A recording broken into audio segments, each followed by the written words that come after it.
সূরা কাউসার 7 বার পরে নিম পাতায় ফু দিলে কি হয় জানলে আপনি অবাক হয়ে যাবেন।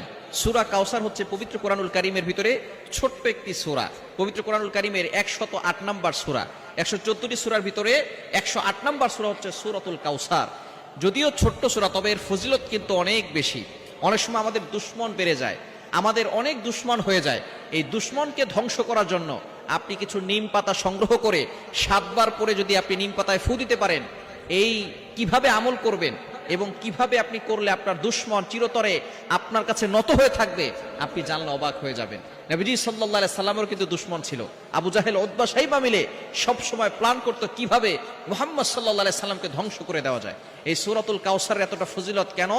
এমন সময় আল্লাহ পাক রব্বুল আলামিন এই সূরা কাউসার নাজিল করেছেন, যেই সময়টা নবীজি সাল্লাল্লাহু আলাইহি সাল্লাম খুবই কষ্টের ভিতরে ছিলেন। আল্লাহ পাক রব্বুল আলামিন সূরা কাউসার নাজিল করে নবীজি সাল্লাল্লাহু আলাইহি সাল্লামকে সন্তুষ্ট করেছেন। বলেন সুবহানাল্লাহ। Can you imagine? আপনি কল্পনা করতে পারছেন? নবীজি সাল্লাল্লাহু আলাইহি সাল্লামের ছেলে সন্তান যারা এই দুনিয়াতে এসেছিল তারা এই দুনিয়া থেকে বিদায় নিয়েছে। অল্প অল্প বয়সে তারা দুনিয়া থেকে বিদায় নিয়েছে।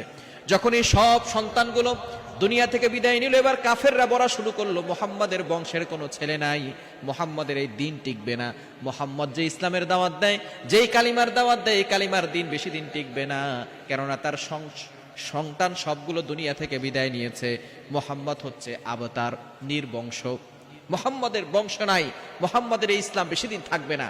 তখন আল্লাহ পাক রব্বুল আলামিন নবীজি সাল্লাল্লাহু আলাইহি ওয়াসাল্লাম যখন মানুষের কথা শুনে, এমনি সন্তান হারার বেদনা কষ্ট আছে, আবার মানুষের কথায় তিনি কষ্ট পাচ্ছেন, আল্লাহ পাক রব্বুল আলামিন এই সূরা কাউসার নাজিল করে বলেন, ইন্না আতাইনাকাল কাউসার, নবী হে টেনশন করবেন না, আমি আপনাকে হাউজে কাউসার দান করে দিয়েছি। বলেন সুবহানাল্লাহ। ইন্না আতাইনাকাল কাউসার ফাসাল্লি লিরাব্বিকা ওয়ানহার।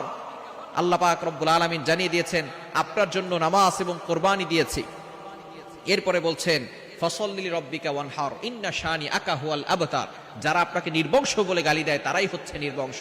নবী হে আপনি টেনশন করবেন না, আপনার সন্তান নাই, আপনার সন্তানগুলো দুনিয়া থেকে বিদায় নিয়েছে, এই জন্য আপনি টেনশন করছেন, এই দিন থাকবে না।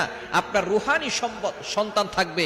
এই রুহানি সন্তানরা আপনাকে এতটা ভালোবাসবে, এতটা মহব্বত করবে যে আপনি দুনিয়াতে থাকবেন না, কিন্তু আপনার ইজ্জতের উপরে তারা চুল পরিমাণ আঘাত করতে দিবে না। নিজের জীবন দিয়ে আপনার ইজ্জতকে তারা হেফাজত করবে। সুতরাং এরকম নবীর ভালোবাসার পাগল উম্মত আছে না নাই? সুতরাং নবীজি সাল্লাল্লাহু আলাইহি ওয়াসাল্লাম কেমন সময় এই সূরা আল্লাহ পাক রব্বুল আলামিন দিয়েছেন, যখন তিনি কষ্টে ছিলেন। এই সূরাটা যখন আপনি পড়বেন, দুশমনকে কাবু করার জন্য, তাকে বাধ্য করার জন্য। অনেক সময় আমাদের দুশমন বেড়ে যায়, ভালো যিনি থাকবে তার উপরে দুশমন বেড়ে যাবে। এটা কিভাবে আমল করবেন? আপনি প্রথমে ওযু করবেন, এই আমলটা ফজরের নামাজের পরে করার চেষ্টা করবেন।